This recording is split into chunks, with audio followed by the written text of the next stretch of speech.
In London's financial heart, the lawyer's suit is a kind of armor, pinstripes, polished shoes, a leather briefcase swinging at his side, the uniform of trust and respectability. For most people, a solicitor represents justice, stability, and order.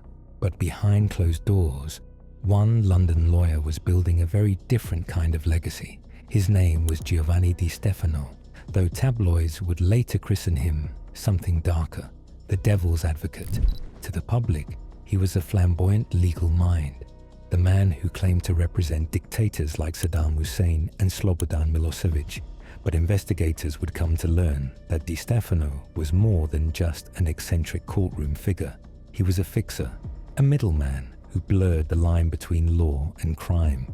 While gangsters waged wars on the streets of Glasgow, Liverpool, and Naples, Di Stefano moved in another battlefield, the polished corridors of London's legal system. He didn't carry a gun, but his pen and knowledge of the law proved just as dangerous. With client accounts, offshore trusts, and property loopholes at his disposal, he could transform dirty cash into legitimate assets. To his neighbors, he was a successful lawyer with a taste for luxury. To his clients, he was the man who could make their problems disappear, whether that meant defending them in court or finding ways to hide millions siphoned from cocaine shipments and mafia rackets. For years, Di Stefano cultivated the image of respectability. He appeared in glossy magazines, brushed shoulders with celebrities, and lived in mansions most ordinary lawyers could only dream of. But that image was a mask.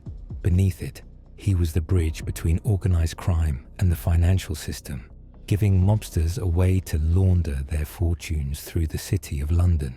It was a double life, one foot in the courtroom, the other in the underworld.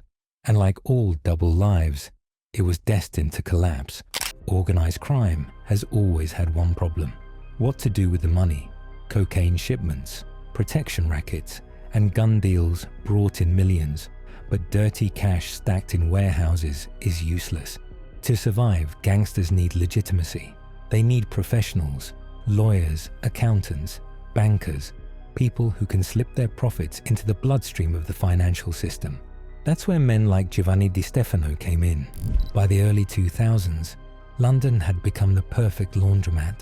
Billions in foreign money poured into its property market and financial institutions. Regulators were slow, loopholes were many, and professionals who wanted to look the other way could make a fortune. For the Italian Mafia, especially the Ndrangheta from Calabria, it was an opportunity too good to miss. The Ndrangheta were already Europe's cocaine kings, moving tons of Colombian product through Spain and the Netherlands into Britain. Their profits needed safe passage, and London lawyers provided it. Di Stefano was no ordinary solicitor. His reputation for defending shady characters made him a natural point of contact. Through introductions and underworld whispers, he was approached by figures linked to Italian clans and British traffickers alike. He knew the game. Cocaine money could be funneled through property portfolios, shell companies, and offshore trusts. His legal expertise meant he could disguise criminal profits as legitimate investments, all under the protection of client confidentiality. A few signatures on the right forms, and millions of pounds in cartel cash looked like perfectly clean money flowing into Mayfair apartments or Canary Wharf accounts.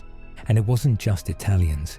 Colombian middlemen, Balkan smugglers, and even British gangs found a use for lawyers like him. They were the missing piece, the respectable face that allowed organized crime to embed itself into the heart of London's financial system. Di Stefano didn't wear a balaclava or carry a blade. He didn't need to. He had something far more valuable: access. And with every deal, he proved the old saying true: the Mafia's most powerful soldiers don't always live in the streets. Sometimes they wear suits. On the surface, Giovanni Di Stefano's work looked like any other solicitor's business: contracts, client accounts, property deals. But beneath the paperwork lay a sophisticated laundering machine designed to wash the stains off millions in Mafia cash. The method was simple in theory, devastating in practice. First came the client accounts. In British law firms, solicitors are allowed to hold money on behalf of clients, moving it through trust accounts without raising immediate suspicion. Di Stefano used these accounts like private banks, depositing enormous sums that, on paper, looked like legal retainers or consultancy payments. In reality, it was dirty cash straight from cocaine shipments. Then came the property game. London's booming real estate market was the perfect cover. Using shell companies registered in the British Virgin Islands or Panama, Di Stefano would buy up luxury flats in Knightsbridge, Mayfair, and Canary Wharf. These properties were often left empty, but their value kept climbing. Later, they could be sold on, transforming cartel profits into perfectly legitimate earnings. Another trick was the fake consultancy contracts. Mafia-linked firms in Italy or Spain would hire a UK company for legal or advisory services. The invoices looked professional, stamped and filed, but no work was ever done. It was just another pipeline to move cocaine money through the books. Investigators later revealed that Di Stefano wasn't the only one.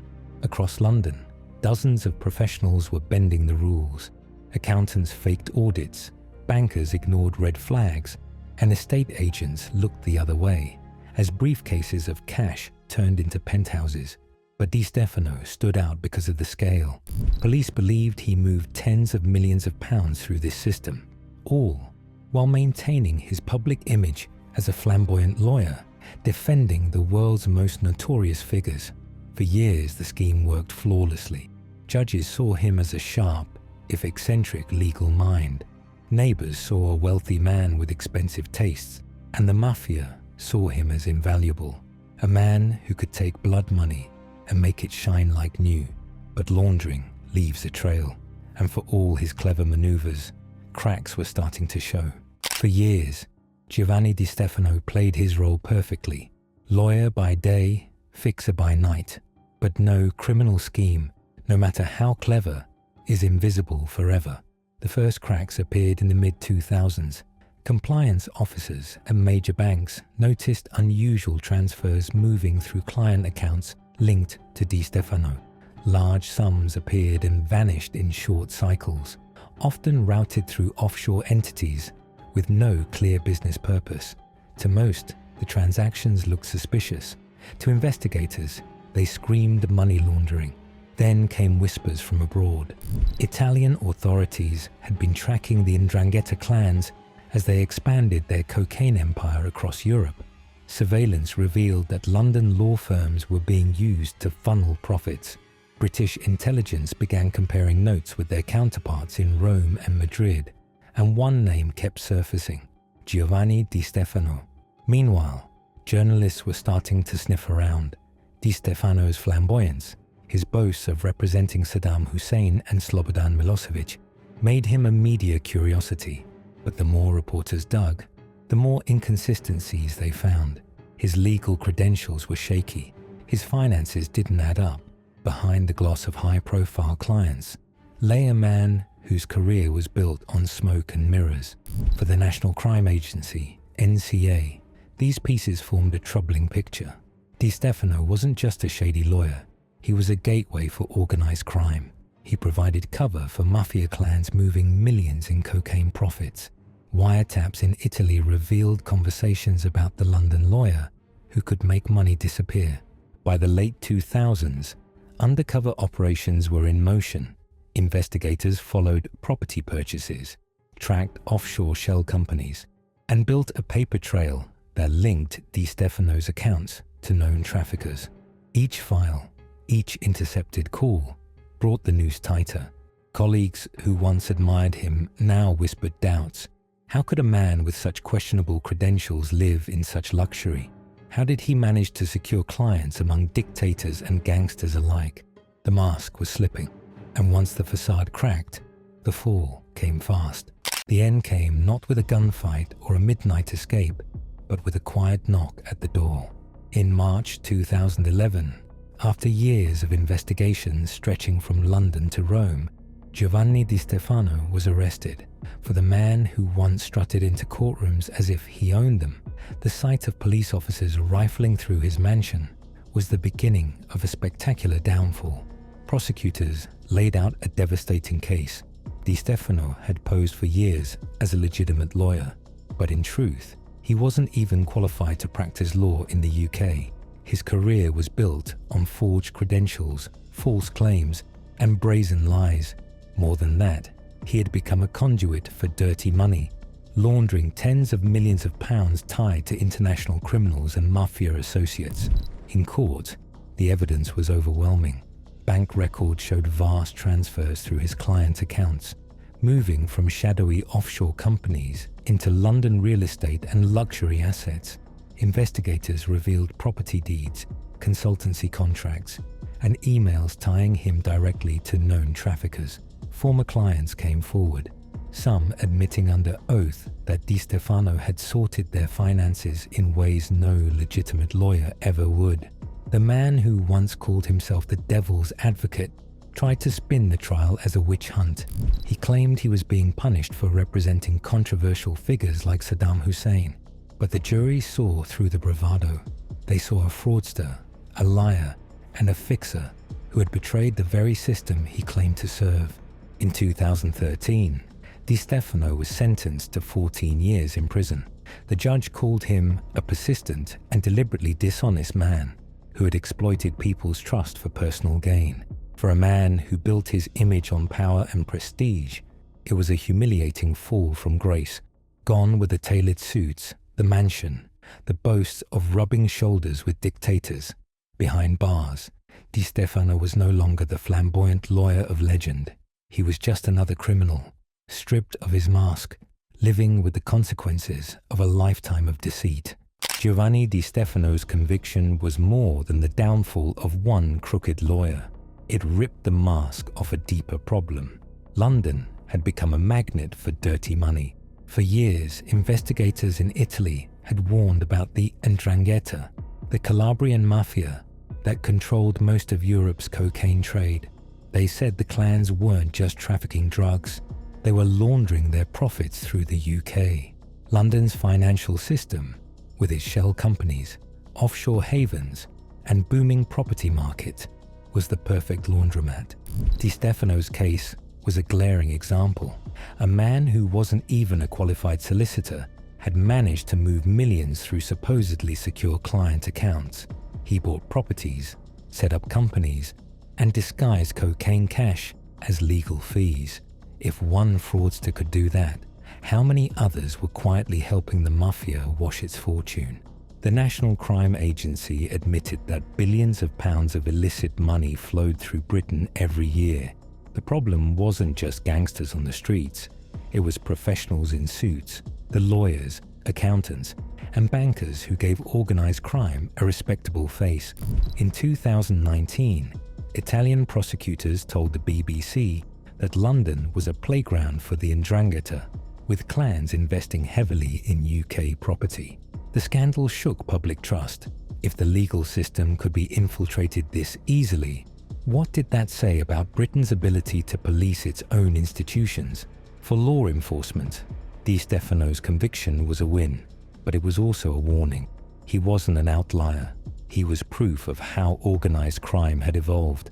The Mafia no longer relied only on violence and fear. Its most dangerous weapons were now contracts, invoices, and professionals willing to sell their integrity. The story of Giovanni Di Stefano is more than the tale of a conman who played lawyer. It's a mirror held up to the dark corners of Britain's financial and legal systems, where respectability can be weaponized and trust can be exploited. For over a decade, Di Stefano lived in two worlds. In one, he was the flamboyant solicitor rubbing shoulders with celebrities, boasting of defending dictators and living in mansions. In the other, he was a fraudster, laundering mafia millions and manipulating the very laws he claimed to uphold.